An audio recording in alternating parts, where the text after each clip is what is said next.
ஸ்தோத்திரம் ஆண்டவரே. நல்ல தகப்பனே, நன்றி செலுத்துகிறோம். இந்த நல்ல மாலை வேத தியானத்துக்காக நன்றி செலுத்துகிறோம் அப்பா. நீங்கள் எங்களோடு கூடவே இருந்து எங்களை நடத்துகிறதுக்காக ஸ்தோத்திரம். நல்லவரே, நன்றியோடு துதிக்கிறோம், ஸ்தோத்தரிக்கிறோம் தகப்பனே. இந்த நல்ல ஆராதனைக்காக நன்றி. இந்த ஆராதனையில் இணைகிற ஒவ்வொரு பிள்ளைகளையும் கர்த்தர் தாமே அழைத்து கொண்டு வருகிறதுக்காக ஸ்தோத்திரம். ஒவ்வொருவரையும் உங்கள் பிரசன்னத்தினால நீங்கள் நிரப்புகிறதுக்காக நன்றி. உங்கள் வார்த்தை அனுப்பி சுகப்படுத்துகிறதுக்காக ஸ்தோத்திரம், பலப்படுத்துகிறதுக்காக நன்றி. நன்றி அப்பா. நீங்கள் செய்த எல்லா நன்மைகளுக்காக நன்றி செலுத்துகிறோம். அப்பாவுடைய செல்ல கரத்தில் எங்களை ஒப்பு கொடுக்கிறோம், அர்ப்பணிக்கிறோம் அப்பா. தகப்பனே, எங்கள் நிமித்தமாக உங்கள் பரிசுத்த நாமம் பெரிதாய் மகிமையிடுவதற்காக நன்றி செலுத்துகிறோம். Thank you daddy. ஹல்லேலூயா. நன்றி அப்பா. அப்படியே நம்முடைய இருதயம் அப்பாவுக்கு நேராக திரும்பட்டும். அவர் செய்த நன்மைகளுக்காக நன்றி செலுத்துவோம். ஹல்லேலூயா. ரீமாலா பாஷே பெலே பெரே பெதே பெனே கரதனனன ரீமாலா ராபாஷே பெலே பெரே பெலே பெரே பெதே பெனே கரதனனன. ஆமென், ஆமென். அப்படியே நம்முடைய இருதயம் அப்பாவுக்கு நேராக திரும்பட்டும். அவர் செய்த நன்மைகளை நினைத்து நன்றியோடு துதித்து அவருடைய நாமத்தை மேம்படுத்தும். Thank you daddy. ஹல்லேலூயா. நன்றி ஆண்டவரே, ஸ்தோத்திரம். என் பாத்திரம் நிரம்பி நிரம்பி வழிகின்றதே, வழிந்து ஓடுகின்றதே. என் பாத்திரம் நிரம்பி நிரம்பி வழிகின்றதே, வழிந்து ஓடுகின்றதே. எனக்குள்ளே ஜீவ ஊற்று, அது வற்றாது ஒரு நாளும். எனக்குள்ளே ஜீவ ஊற்று, அது வற்றாது ஒரு நாளும். ஆமென். கர்த்தர் நல்லவர். இந்த நல்ல வேத தியானத்துக்காக கர்த்தருக்கு நன்றி செலுத்துகிறேன். கர்த்தர் தாமே நம்மோடு கூட இருந்து நம்மை வழி நடத்துவார்கள். இந்த நல்ல நேரத்திலும் கர்த்தருடைய வார்த்தையை சுருக்கமாக நம்ம தியானிப்போம். அப்படியே ஒவ்வொருவரையும் ஆசீர்வதிக்கிறேன். கர்த்தர் நம் வாழ்க்கையில் பெரிய காரியங்களை செய்வார்கள். இதுவரைக்கும் நம்மை நடத்தின நல்ல தகப்பன் இனிமேல் நடத்துவார்கள். இந்த நல்ல மாலை நேரத்திலும் கர்த்தருடைய சமூகத்தில் இணைந்திருக்கிறவங்க ஒவ்வொருவரையும் கர்த்தர் அறிவார். கர்த்தர் பெரிய காரியங்களை செய்வார்கள். ஆமென். சரி பாருங்கள், இந்த பிரீமியர் ஏதோ ஒரு பழைய வீடியோ எடுத்து போடலாம்னா இந்த நேரத்தில் ஆண்டவர் நம்மோடு பேசுகிற அந்த வார்த்தைக்காக தான் நம்ம இணைகிறோம். ஓகே, சரி, என்னோட கூட எடுத்துக்கொள்ளுங்கள். 1 பேதுரு 3 அதிகாரம் 13 இன்னைக்கு தெய்வம் நமக்கு தந்திருக்கிற வார்த்தை என்னென்னா, நன்மை செய்தால் மேன்மை. ரொம்ப முக்கியம். நன்மை செய்தால் மேன்மை. கரங்களை தட்டி இந்த வார்த்தைக்காக சொல்லுங்கள். நன்மை செய்தால் மேன்மை உண்டாகும். ஆமென். சரி, இயேசு கிறிஸ்து இந்த பூமியில் நன்மை செய்கிறவராய் சுற்றி திரிந்தார். இதுக்கு முன்னாடி கேட்ட பிரசங்கம் எப்படி இருந்திருக்கும்? பழைய உடன்படிக்கை பிரசங்கம் எப்படி இருந்திருக்கும் அப்படின்னீங்கன்னா, நீ நன்மை செய்யணும், நீ நன்மை செய்தால் மேன்மை இல்லையோ, இல்லை என்றால் பாவம் உன் வாசப்படியில் படுத்திருக்கும் அப்படின்னு ஆதியாகமத்தில் காயினை பார்த்து சொன்னாங்க இல்லையா? ஆமென். அதை நம்ம ஆட்கள் திருச்சி, தேவன் கரெக்டாக தான் சொல்லியிருந்தேன், இவங்க திருச்சி நீ நன்மை செய்யணும், நன்மை செய்யாட்டா எப்படி நல்லது நடக்கும், நன்மை செய்யணும் இல்லைன்னா எப்படி நடக்கும், அப்படி நடக்கும், இப்படியே சொல்லுவாங்க. ஆனால் இன்றைக்கி நான் உங்களுக்கு ஒன்று சொல்கிறேன். புதிய உடன்படிக்கை சத்தியம் என்ன அப்படின்னா, கர்த்தராகிய இயேசு கிறிஸ்து இந்த பூமியில் நன்மை செய்கிறவராய் சுற்றி திரிந்தார். ஓகே, ஆதலால் அவரை சொந்த இரட்சகராய் ஏற்றுக்கொண்டு அவருடைய பிள்ளைகளாக இருக்கிற நீங்கள், இன்னும் சொல்ல போனால் கிறிஸ்துவின் ஆவியை உடைய நீங்கள் அவரை போல நன்மை செய்கிறவராகவே சுற்றி திரிவீர்கள். கரங்களை தட்டி கரங்களை தட்டி கரங்களை தட்டி நல்ல நல்ல நல்ல நல்ல நல்ல. அப்போஸ்தலர் நடவடிக்கை 10 அதிகாரம் 38 சொல்லுது பாருங்க. அப்போஸ்தலர் நடவடிக்கை 10:38. ஓ நன்றி ஆண்டவரே, ஸ்தோத்திரம். வசனம் என்ன சொல்லுது பாருங்க. நசரேயனாகிய இயேசுவை தேவன் பரிசுத்த ஆவியினாலும் வல்லமையினாலும் அபிஷேகம் பண்ணியிருந்தார். சொல்லுங்க. நசரேயனாகிய இயேசுவை தேவன் பரிசுத்த ஆவியினாலும் வல்லமையினாலும் அபிஷேகம் பண்ணினார். கரங்களை தட்டி கர்த்தராகிய இயேசு கிறிஸ்துவை பிதாவாகிய தேவன் வல்லமையினாலும் பரிசுத்த ஆவியினாலும் வல்லமையினாலும் அபிஷேகம் பண்ணினார். ஓகே, தேவன் அவருடனே கூட இருந்தபடினால் அவர் நன்மை செய்கிறவராயும் பிசாசின் வல்லமையில் அகப்பட்ட யாவரையும் குணமாக்குகிறவராயும் சுற்றி திரிந்தார். கரங்களை தட்டி கரங்களை தட்டி நல்ல நல்ல. எத்தனை பேருக்கு புரியுது இந்த வார்த்தை? ஆமென். ஓகே, ஆமாம் சொல்லுங்க. ஏசப்பாவுக்கு பிதாகிய தேவன் தம்முடைய ஆவி பரிசுத்த ஆவியை கொடுத்திருந்தார், தம்முடைய வல்லமையை கொடுத்திருந்தார். பிதாவாகிய தேவன் ஏசப்பாவோடு கூட இருந்தாங்க. அதனால் ஏசப்பா நன்மை செய்கிறவராகவும் பிசாசின் வல்லமையில் அகப்பட்ட யாவரையும் குணமாக்குகிறவராயும் சுற்றி திரிந்தார். கரங்களை தட்டி. இந்த பூமியில் ஏசப்பா நன்மை செய்கிறவராகவும் பிசாசை விரட்டி துரத்துறவராகவுமே இருந்தார். ஆமே, நம்புறீங்களா? ஹல்லேலூயா. கர்த்தர் நல்லவர். ஆமென், ஆமென். அப்போ நல்லா புரிஞ்சுக்கோங்க, ஏசப்பா எப்படி நன்மை செய்கிறவராகவே சுற்றி திரிந்தார்? பிதாவாகிய தேவன் தம்முடைய ஆவியை அளவில்லாமல் கொடுத்திருந்தார், தம்முடைய வல்லமையினால் நிரப்பியிருந்தார். ஆதலால் ஏசப்பா இப்படி இருந்தாங்க. அதே தான் நானும் உங்களுக்கு சொல்கிறேன்.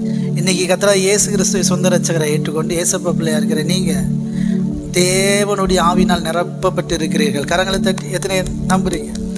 நீங்கள் தேவ ஆவியினால் நிரப்பப்பட்டு இருக்கிறீங்க, பரிசுத்த ஆவியினால் நீங்கள் நிரப்பப்பட்டு இருக்கிறீங்க. ஓகே. ஆதலால் நீங்கள் நன்மை செய்கிறவராயும் பிசாசின் பிடியில் அகப்பட்ட யாவரையும் சுகமாக்குகிறவர்களாயும் குணமாக்குகிறவர்களாகவும் சுற்றி திரிவீர்கள். கரங்களை தட்டி. இப்போ புரியுதா? சொல்லுங்கள். ஏசப்பா நன்மை செஞ்சாங்க. அவருடைய பிள்ளையாக இருக்கிற நானும் கட்டாயம் நன்மை செய்வேன். ஏசப்பாக்குள்ளே இருந்த பரிசுத்த ஆவியானவர் ஏசப்பாவை நன்மையின் பாதையில் நடத்தி நன்மை செய்ய வச்சாங்க. அதே பரிசுத்த ஆவியானவர் தான். கரங்களை தட்டி. வசனம் இருக்கு பாருங்க, ரோமரில் இருக்கா? ஆமாம். கிறிஸ்துவை உயிரோடு எழுப்பின ஆவி உங்களுக்குள் வாசமாக இருந்தால். ஆமாம், அது எங்க? ரோமர்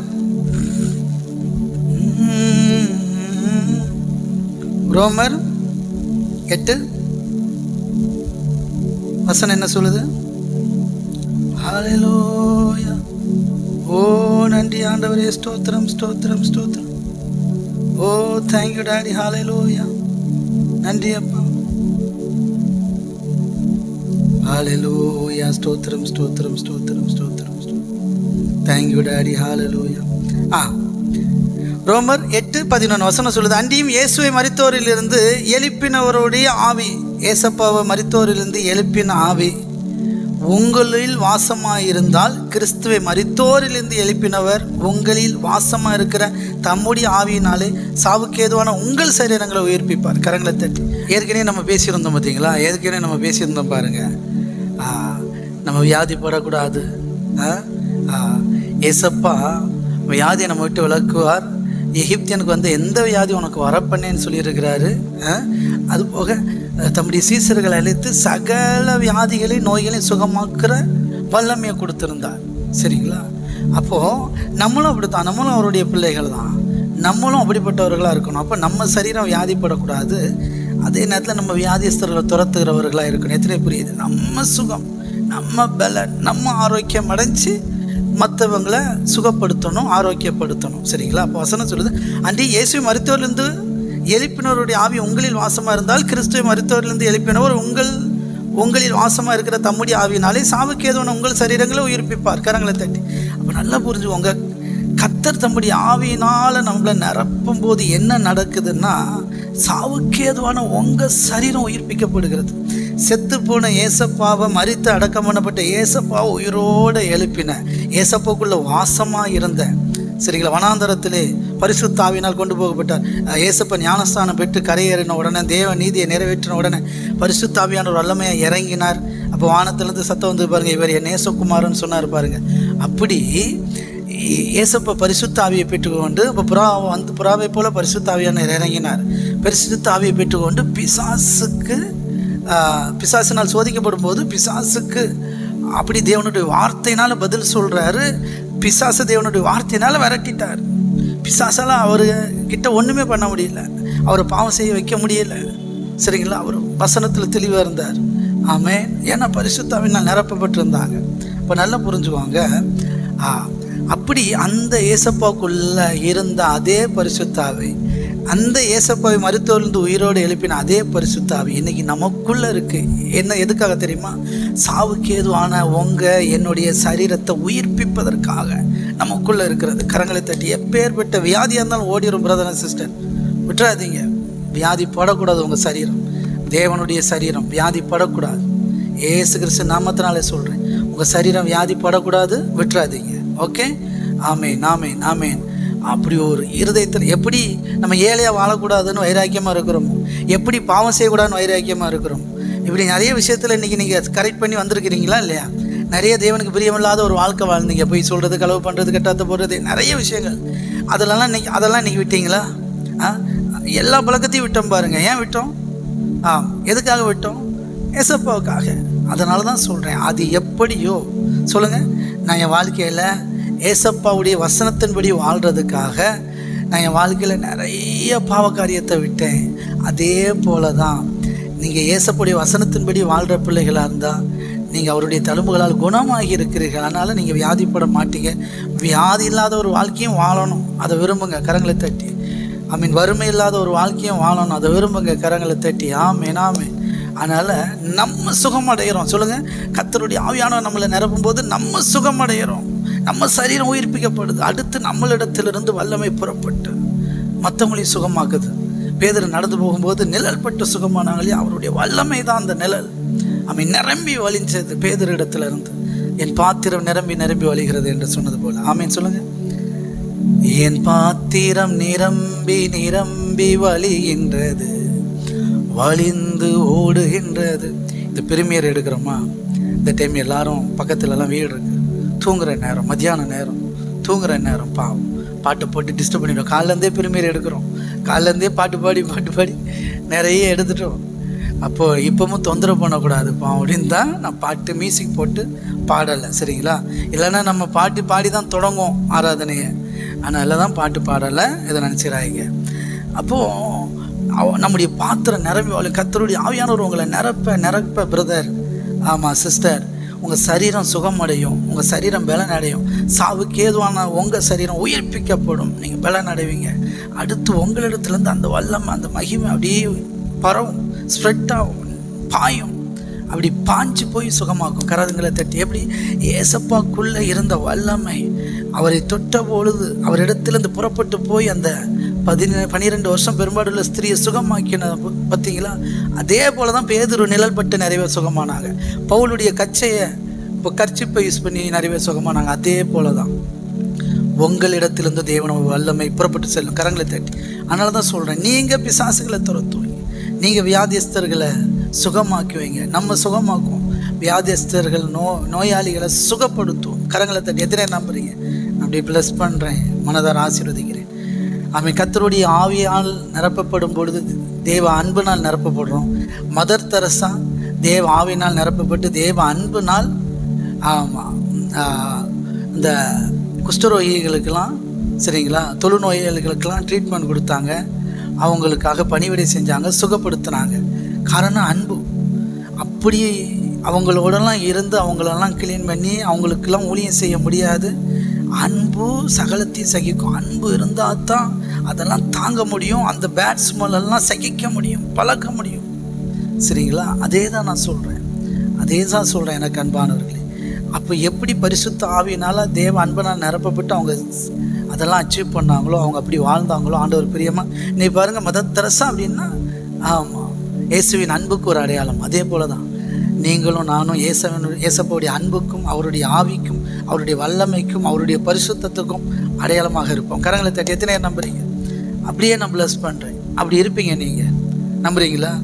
அப்படியே உங்களை ஆசீர்வதிக்கிறேன். ஹல்லேலூயா. ஆமென், ஆமென், ஆமென், ஆமென். அதனால் அப்போ வசனம் சொல்லுது பாருங்கள், ரோமர் 8 ஆமென். ஆமாம், கிறிஸ்துவ உயிரோடு எழுப்பின அந்த ஆவி நமக்குள்ளே இருக்கிறனால சாவுக்கு எதுவான உங்கள் சரீரத்தை உயிர்ப்பிக்க. சொல்லுங்கள், என் சரீரம் சுகமடையும், பலமடையும், என் வியாதியெல்லாம் என்னை விட்டு நீங்கும். அதே நேரத்தில் நான் அநேகருடைய வியாதி நீங்குவதற்கு காரணமாக இருப்பேன். கர்த்தர் என்னை கொண்டும் பெரிய காரியங்களை செய்வார். கரங்களை தட்டி. நல்லா அப்படியே ப்ளஸ் பண்ணுறேன், மனதார உங்களை ஆசீர்வதிக்கிறேன். கர்த்தர் உங்கள் வாழ்க்கையில் பெரிய காரியங்களை செய்வார்கள். எத்தனை பேர் விசுவாசிக்கிறீங்க? Okay, God bless you. சரி, ஹல்லேலூயா. சரி, அப்போது வசனம் சொல்லுது பாருங்கள், 1 பேதுரு 3வது அதிகாரம். அதனால் நீங்கள் ஆண்டவருடைய பிள்ளையாக இருக்கிறீங்க, ஏசப்பா பிள்ளையாக இருக்கிறீங்க, கட்டாயம் நீங்கள் நன்மை செய்வீங்க. உங்களுக்குள்ளே இருக்கிற அவருடைய டிஎன்ஏ உங்களை நன்மை செய்ய வைக்கும். உங்களுக்குள்ளே இருக்கிற அவருடைய வித்து உங்களை நன்மை செய்ய வைக்கும். நீங்கள் நன்மை செய்வீர்கள், மேன்மையாக வாழ்வீர்கள். கரங்களை தட்டி. அடுத்த பாயிண்ட் வசனம் சொல்லுது 1 பேதுரு 3:13, நீங்கள் நன்மையை பின்பற்றுகிறவர்கள், ஆனால் உங்களுக்கு தீமை செய்கிறவன் யார்? நன்மையான எந்த வானத்திலேருந்து இறங்கி வருதான், ஜோதிகளின் பிதாவின் இடத்துலேருந்து பரலோகத்திலேருந்து இறங்கி வருதான், சரிங்களா? நமக்கு வந்த மிகப்பெரிய நன்மையான ஈவு எது? ஏசப்பா தான், ஏசு கிறிஸ்து தான். ஏசப்பா தான் மிகப்பெரிய நன்மையான ஈவு. அப்போ அந்த நன்மையை நாம் பின்பற்றும் பொழுது நமக்கு மேன்மை உண்டு. கரங்களை தட்டி எத்தனை புரியுது? நீங்கள் நன்மையை பின்பற்றுகிறவர்களானால் உங்களுக்கு தீமை செய்பவன் யார்? சொல்லுங்கள். நீங்கள் கர்த்தராகிய இயேசு கிறிஸ்துவை பின்பற்றுகிறவர்களாக இருந்தால், அவருடைய வார்த்தையின்படி நடக்கிற பிள்ளைகளாக இருக்கிறதுனால உங்களுக்கு தீமை செய்கிறவன் யார்? யாராலையும் உங்களுக்கு தீமை செய்ய முடியாது. நீங்கள் ஆண்டவருடைய பிள்ளையாக இருக்கிறீங்க, நீங்கள் நன்மை செய்கிற பிள்ளையாக இருக்கிறீங்க, அவருடைய வார்த்தையின்படி நடக்கிறீங்க. அதனால் உங்களுக்கு யாரும் தீமை செய்ய முடியாது. கரங்களை தட்டி எத்தனை நம்புறீங்க? அப்படி உங்களை ப்ளஸ் பண்ணுறேன். ஆமென், ஹல்லேலூயா. ஆதியாகமம் 4:7 சொன்னார் பாருங்கள், காயினை பார்த்து, நீ நன்மை செய்தால் மேன்மை இல்லையோ?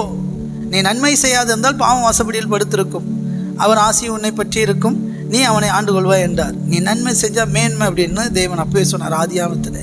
சொல்லுங்கள், நன்மை செய்தால் மேன்மை இல்லையோ? அதனால் தேவனுடைய பிள்ளையாக இருக்கிற நீங்கள், பரிசுத்த ஆவியை பெற்றிருக்கிற நீங்கள், கிறிஸ்துவின் ஆவியுடைய பிள்ளை நீங்கள் நன்மை செய்கிறவர்களாய் சுற்றி தீர்வீர்கள். மேன்மையான ஒரு வாழ்க்கை வாழ்வீங்க. கையை தட்டி நல்ல இப்பொழுது இருக்கிற பார்க்கலாம் 1000 மடங்கு அதிகமாக நீங்கள் பெருகுவீர்களாக. நான் அப்படியே ப்ளஸ் பண்ணுறேன். சரி சொல்லுங்கள், நன்மை செய்தால் மேன்மை இல்லையோ? ஆமென். ஓகே, சரி சொல்லுங்கள், நன்மை செய்தால் மேன்மை இல்லையோ? நீங்கள் நன்மை செய்வீங்க, மேன்மையாக வாழ்வீங்க. சொல்லுங்கள், நீங்கள் நான் நன்மை செய்வேன், கர்த்தருடைய ஆவியினால் நன்மை செய்வேன், மேன்மையான ஒரு வாழ்க்கை வாழ்வேன். ஓகே, உபாகமம் 30:15 பார்த்தீங்கன்னா, இதோ ஜீவனையும் நன்மையையும் மரணத்தின் தீமையையும் இன்று உனக்கு முன்னே வைத்தேன் அப்படின்ற. எப்படி?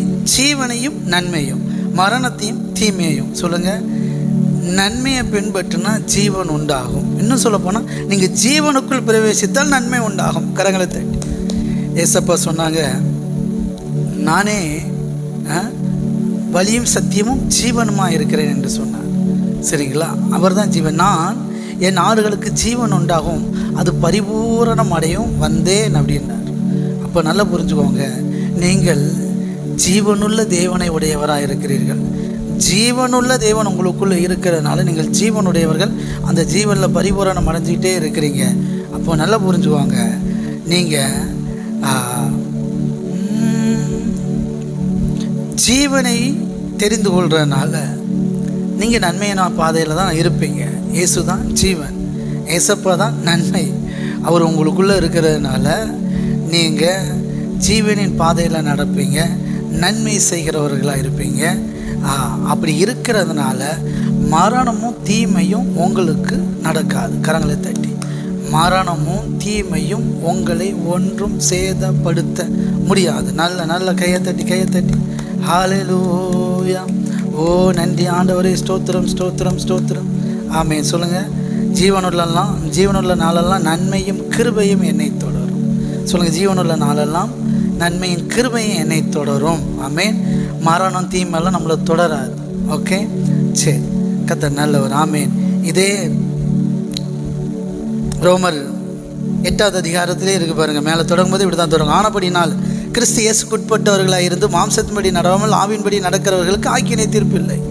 நீங்கள் இன்றைக்கி கிறிஸ்துவ உடையவர்களாக இருக்கீங்க, மாம்சத்தின்படி இல்லை ஆவியின்படி நடக்கிறீங்க, ஆக்கினை தீர்ப்பு இல்லை. கிறிஸ்து இயேசுவினாலே ஜீவனுடைய ஆவியின் பிரமாணம் என்னை பாவம் மரணம் என்கிற பிரமாணத்திலிருந்து விடுதலை ஆக்கிட்டேன். கையை தட்டி சொல்லுங்கள், கிறிஸ்து இயேசுவின் ஆவியின் பிரமாணம் அப்படின்னா பரிசுத்தாவியானவர் எனக்குள்ளே இருந்து என்னை ஒரு வழியில் நடத்துவார். அந்த வழி நடத்துறதுக்கு பேர் ஆவியின் பிரமாணம். இன்னும் உங்களுக்கு புரியுமா சொன்னால், மோசே இஸ்ரவேல் ஜனங்களை நடத்தினார். சரிங்களா? அதுக்கு பேர் நியாய பிரமாணத்தின்படி நடத்தினார். சரிங்களா? ஆனால் இன்னைக்கு நல்லா புரிஞ்சுக்கோங்க. ஆமாம், ஏசப்பா உங்களை நடத்துகிறார். எந்த பிரமாணத்தில் நடத்துகிறார்? இன்னைக்கு ஏசப்பா உங்களையும் என்னையும் ஆவியின் பிரமாணத்தில் நடத்துகிறார். ஆவியானவர் நமக்குள்ளே வாசமாக இருந்து நம்மை ஆவியின் பிரமாணத்தில் நடத்துகிறார். சொல்லுங்கள், ஜீவனுள்ள ஆவியின் பிரமாணத்தில் நடத்துகிறதுனால சொல்லுங்கள், பாவம் மரணம் என்கிற பிரமாணத்திலேருந்து நாம் விடுதலையாக இருக்கிறோம். கரங்களை தட்டி எத்தனை நம்புறீங்க? விடுதலை நாயகன் வெற்றியை தருகிறார், எனக்குள்ளே இருக்கிறார், என்னே ஆனந்தம். சொல்லுங்க, விடுதலை நாயகன் வெற்றியை தருகிறார், எனக்குள்ளே இருக்கிறார், என்னே ஆனந்தம். சொல்லுங்கள், கிறிஸ்துவின் ஆவியினாலே ஜீவனுடைய ஆவியின் பிரமாணம் என்னை பாவம் மரணம் என்கிற பிரமாணத்திலிருந்து என்பவைகளின் பிரமாணத்திலிருந்து விடுதலை ஆக்கிற்றே. ஆமென், ஹல்லேலூயா. மாம்சத்தின்படி நடவாமல் ஆவியின்படி நடக்கிற நம்மிடத்தில் நியாயப்பிரமாணத்தின் நீதி நிறைவேறும்படிக்கே அப்படி செய்தார். நியாயப்பிரமாணத்தை கேட்டு நியாயப்பிரமாணத்துக்கு கீழ்ப்படிஞ்சு நியாயப்பிரமாணத்தின்படி நடக்கணும்னு நினச்ச யாராலையும் முடியலை. ஆனால் கர்த்தராகிய இயேசு கிறிஸ்துவுடைய வார்த்தையை கேட்டு ஆவியின் பிரமாணத்தை நடக்கிறவங்க நியாயப்பிரமாணத்தை நிறைவேற்றுகிறவர்களாக இருக்கிறாங்க. இன்னும் சொல்லப்போனால் நியாயப்பிரமாணத்தை விட ஆவியின் பிரமாணம் மேன்மையானது. சரிங்களா? அன்னைக்கு தேவன் கொடுத்த நியாயப்பிரமாணம் அதெல்லாம் பழைய உடன்படிக்கை, அதெல்லாம் ஒரு நாள் ஒழிஞ்சு போயிடும். ஆனால் தேவனுடைய நித்திய உடன்படிக்கை ஆவியின் பிரமாணம் இதெல்லாம் ஒரு நாளும் ஒழியாது. சரிங்களா? அப்போ நல்லா புரிஞ்சுவாங்க. ஆமாம், ஆவியின் பிரமாணத்தின்படி நடக்கிற நீங்கள் ஜீவனில் நடக்கிறீர்கள். ஓகே, ஆமென். நீங்கள் பாருங்கள், அன்றைய மாம்சத்தின்படி நடக்கிறவர்கள் மாம்சத்துக்குரியவர்களை சிந்திக்கிறார்கள், ஆவியின்படி நடக்கிறவர்கள் ஆவிக்குரியவர்களை சிந்திக்கிறார்கள். மாம்ச சிந்தை மரணம், ஆவியின் சிந்தையோ ஜீவனும் சமாதானமா. கரங்களை தட்டி ஆமென் ஆமென் சொல்லுங்கள். ஆமென். நீங்கள் கர்த்தருடைய ஆவினால் நடத்தப்படுகிறனால, ஆவிக்குரியவர்களாக இருக்கிறனால ஆவிக்குரியதையே சிந்திக்கிறீங்க. அதனால் உங்கள் வாழ்க்கை ஜீவன் உள்ளதா சமாதானம் உள்ளதா மாறுது. கரங்களை தட்டி எத்தனை புரியுது? ஆமென். எவ்வளோ பிளெஸ்ஸிங் பாருங்கள். உங்கள் வாழ்க்கை ஜீவன் உள்ளதா சமாதானம் உள்ளதா மாறுகிறது. மாம்ச சிந்தை மரணம், ஆவியின் சிந்தையோ ஜீவனும் சமாதானம். ஆமாம். எப்படி என்றால் மாம்ச சிந்தை தேவனுக்கு விரோதமான பகை, அது தேவனுடைய நியாயப்பிரமாணத்துக்கு கீழ்ப்படியாமலும் கீழ்ப்படியக்கூடாமலும் இருக்கிறது. மாம்சத்துக்கு உட்பட்டவர்கள் தேவனுக்கு பிரியமாக இருக்க மாட்டார்கள். தேவனுடைய ஆவி உங்களில் வாசமாக இருந்தால் நீங்கள் மாம்சத்துக்கு உட்பட்டவராக இல்லாமல் ஆவிக்குட்பட்டவர்களாக இருப்பீர்கள். கிறிஸ்துவின் ஆவி அல்லாதவன் அவருடைய அல்ல. கரங்களை தட்டி ஆமே நாமே நாமே நாமே ரொம்ப முக்கியம். சொல்லுங்கள், தேவனுடைய ஆவி எனக்குள்ளே வாசமாக இருக்கிறதுனால இருந்தால் சொல்லுங்கள், தேவனுடைய ஆவி உங்களில் வாசமாக இருந்தால் சொல்லுங்கள், நல்லா புரிஞ்சுக்கோங்க. தேவனுடைய ஆவி உங்களில் வாசமாக இருந்தால் நீங்கள் மாம்சத்துக்கு உட்பட்டவர்களாக இராமல் ஆவிக்குட்பட்டவர்களாக இருப்பீர்கள். கிறிஸ்துவின் ஆவி அல்லாதவன் அவருடையவன் அல்ல. நீங்கள் சொல்லுங்கள், தேவனுடைய ஆவி உங்களுக்குள்ள வாசமாக இருக்கா இல்லையா? இவங்க எப்படி சொல்லி தந்துட்டாங்கன்னா பழைய உடன்படிக்கையில தேவனுடைய ஆவி உனக்குள் வாசமாக நீ இருந்துச்சுன்னா நீ எப்படி மாம்சத்துக்குரியவனாக இருக்க மாட்ட, நீ மாம்சக்கிரியில் செய்ய மாட்ட. அதனால் தேவனுடைய ஆவி உனக்குள்ளே இருந்துச்சுன்னா நீ அப்படி செய்ய மாட்டா. அப்படிங்கிறத எப்படி சொன்னாங்கன்னா, நீ அப்படிலாம் செய்கிற, அதனால் தேவனுடைய ஆவியானவர் எப்படி உனக்குள்ளே வாசமாக இருப்பார்? நீ பாவம் செய்கிற, அதை செய்கிற, இதை செய்கிற, எப்படி வாசமாக இருப்பார் அப்படி சொல்லிட்டாங்க. அப்படி கிடையாது. அது சொல்லுங்கள், தேவனுடைய ஆவி உங்களுக்குள் வாசமாக இருந்தால் நீங்கள் மாம்சத்துக்கு உட்பட்டவர்களாக இராமல் ஆவிக்குட்பட்டவர்களாக இருப்பீர்கள். சரி, இப்போ நான் உங்கள்கிட்ட கேட்குறேன், நீங்கள் கிறிஸ்துவின் ஆவி உடையவர்களாக இருக்கிறீங்களா? இருக்கிறீங்க. அப்போ நான் என்ன சொல்கிறேன்னா, தேவனுடைய ஆவி உங்களுக்குள்ளே வாசமாக இருந்தால் நீங்கள் எப்படி இருப்பீங்க?